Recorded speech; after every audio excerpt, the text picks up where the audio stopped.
કોઈ પણ દર્દીને કોઈ સ્કિન ઉપર કટ થયો હોય કે ઈજા થઈ હોય અને સર્જન તરીકે જ્યારે ટાંકા લેવડાવવા માટે અમારી પાસે આવે ત્યારે એનો સૌથી મોટો કન્સર્ન હોય છે કે સાહેબ નિશાન ના દેખાવું જોઈએ અથવા તો મિનિમમ નિશાન દેખાય એ રીતે કામ કરવું.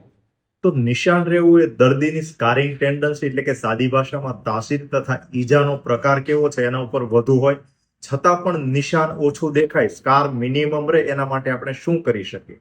તો સૌથી પહેલું પ્રોપર ક્લિનિંગ ઓફ વુન્ડ એટલે કે ઘાવ છે જેટલો ક્લીન હોય એટલું નિશાન ઓછું દેખાય. ઘણીવાર સામાન્ય ઘાવમાં આપણે દુખાવાના લીધે જાતે પ્રોપર ક્લીન ન કરી શકતા હોય તો ડોક્ટર પાસે જઈ અને જરૂર પડે તો ફોટું પાડવાનું ઇન્જેક્શન આપીને ઘાવને પ્રોપર ક્લીન કરવો. બીજું છે ટાઈમિંગ ઓફ સુચરિંગ એટલે કે જેટલું વાગ્યા પછી વહેલી તકે ટાંકા લેવામાં આવે એટલું નિશાન ઓછું દેખાય. બને ત્યાં સુધી વાગ્યા પછી પહેલી 8 કલાકની અંદર ટાંકા લઈ લેવા જોઈએ. ત્રીજું ટાઈપ ઓફ સુચર મટીરિયલ એટલે કે ટાંકાના પ્રકાર ઉપર.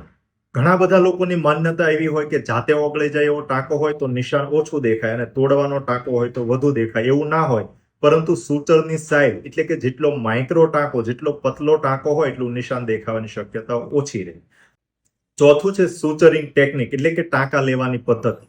ટાંકા લેવાની અંદર મેક્સિમમ આપણે એપ્રોક્સિમેશન એટલે કે એજનું એલાઇનમેન્ટ સારું આવે તથા ટેન્શન ફ્રી રિપેર થાય. એટલે કે જરૂર પડે તો આપણે એકના બદલે 2 પડમાં ટાંકા લઈએ તો નિશાન છે ઓછું દેખાય.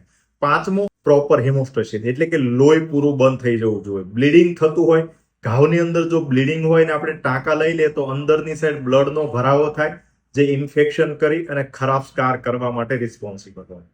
છઠ્ઠું અને સૌથી અગત્યનું છે keep wound clean and moist. મોટા ભાગના લોકોની માન્યતા એ હોય કે ઘાવને ખુલ્લો રાખવામાં આવે તો નિશાન ઓછું દેખાય, પરંતુ જ્યારે વુન્ડ છે ડ્રાય એટલે કે સૂકો હોય અને હિલિંગ થાય ત્યારે એની અંદર ઇન્ફ્લામેશન એટલે કે સોજો વધુ થાય અને એની અંદર સ્કારિંગ છે વધુ ખરાબ રહેતું હોય.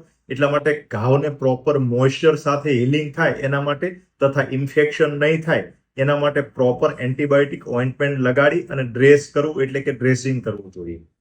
સાતમું છે પ્રોટેક્ટ વુન્ડ ફ્રોમ ઇન્ફેક્શન એટલે કે પાક થતો રોકવો. એના માટે આપણે પ્રોપર ડ્રેસિંગ કરીએ તથા ડોક્ટરે આપેલી એન્ટીબાયોટિક વ્યવસ્થિત લેવી જોઈએ, કારણ કે ઇન્ફેક્શન છે ખરાબ સ્કાર બનવા માટેનું સૌથી ઇમ્પોર્ટન્ટ રીઝન છે. આઠમું છે રિમૂવ સુચર ઓન ટાઈમ એટલે કે ટાંકા છે એને યોગ્ય સમય નીકાળવા. ટાંકા જેટલા લાંબા સમય સુધી રહે એટલું એના લીધે નિશાન રહેવાની શક્યતાઓ વધુ રહેતી હોય તો ટાંકા છે એ પણ ડોક્ટરની સલાહ મુજબ યોગ્ય સમયે કાઢી નાખવા જોઈએ.